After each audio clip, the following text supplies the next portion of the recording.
Hi hello കൂട്ടുകാരെ, ഞാൻ ഇന്നത്തെ റെസിപ്പി പാവയ്ക്ക തോരൻ വയ്ക്കുന്നു. 3 പാവയ്ക്ക എടുത്തിട്ടുണ്ട്. ഇതൊന്ന് കഴുകി വെച്ച് ഒന്ന് അരിഞ്ഞു വയ്ക്കാം.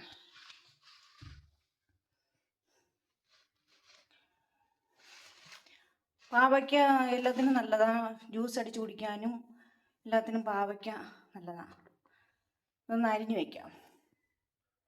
പാവയ്ക്ക അരിഞ്ഞു വെച്ചു. ഉള്ളിയും പച്ചമുളകും ഇട്ട് അരിഞ്ഞു വെച്ചു. ഇനി ഇത് തേങ്ങാപ്പാൽ വേവിച്ചെടുക്കാം. തേങ്ങാപ്പാൽ ഒഴിച്ച് വേവിച്ചെടുക്കാം.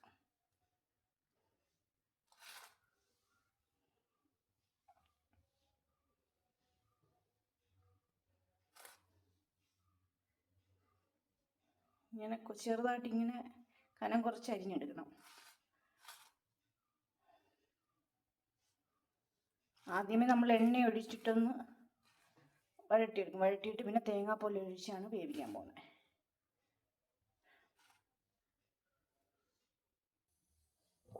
വെളിച്ചെണ്ണ ഒഴിച്ചു കൊടുക്കുക. ഇനി ഇത് പാവയ്ക്ക അതിനകത്ത് ഇതാക്കാം.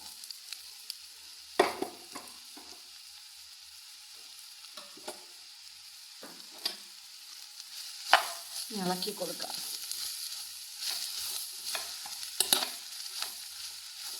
ചെറുതായിട്ടൊന്ന് എണ്ണ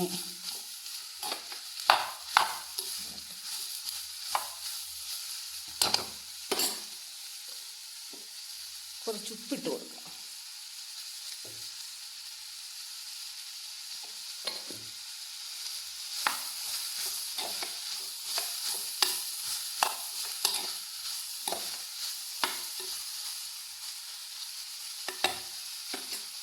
അടച്ചു കൊടുക്കുക. നമ്മൾ വെള്ളമൊന്നും ഒഴിച്ചില്ല, എണ്ണയ്ക്കകത്ത് എണ്ണ ഇങ്ങനെ ആകുക.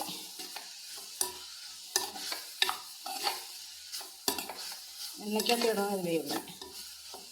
എന്നിട്ട് തേങ്ങാപ്പാലും കൂടി ഒഴിച്ചു കൊടുക്കുക.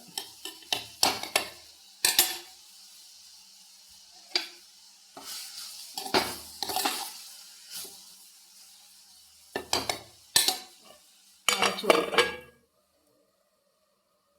തേങ്ങാപ്പാൽ ഒഴിച്ചു കൊടുക്കുക.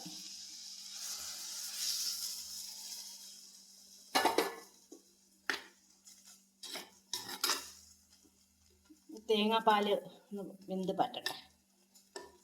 കിടന്ന് വെന്ത് പറ്റുമ്പം കയ്പങ്ങ് മാറും. അവയ്ക്ക് കയ്പുണ്ടല്ലോ, അത് മാറാൻ വേണ്ടിയാണ് തേങ്ങാപ്പാൽ ഇങ്ങനെ ഒഴിച്ചെടുത്തിട്ട് ഇങ്ങനെ അടച്ച് വെച്ച് വേവിക്കണം. ഇത് പറ്റുമ്പം കയ്പ് മാറും. ഇനി അടച്ച് വയ്ക്കാം. ഇത് വറ്റിയൊക്കെ വന്ന് തേങ്ങാപ്പാൽ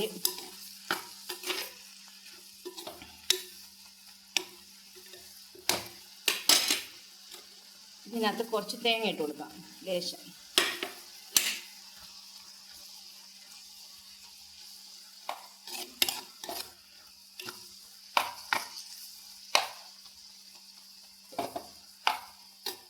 കുറച്ചുകൂടെ വറ്റാനുണ്ട്. അത് കുറച്ചുകൂടെ വറ്റും.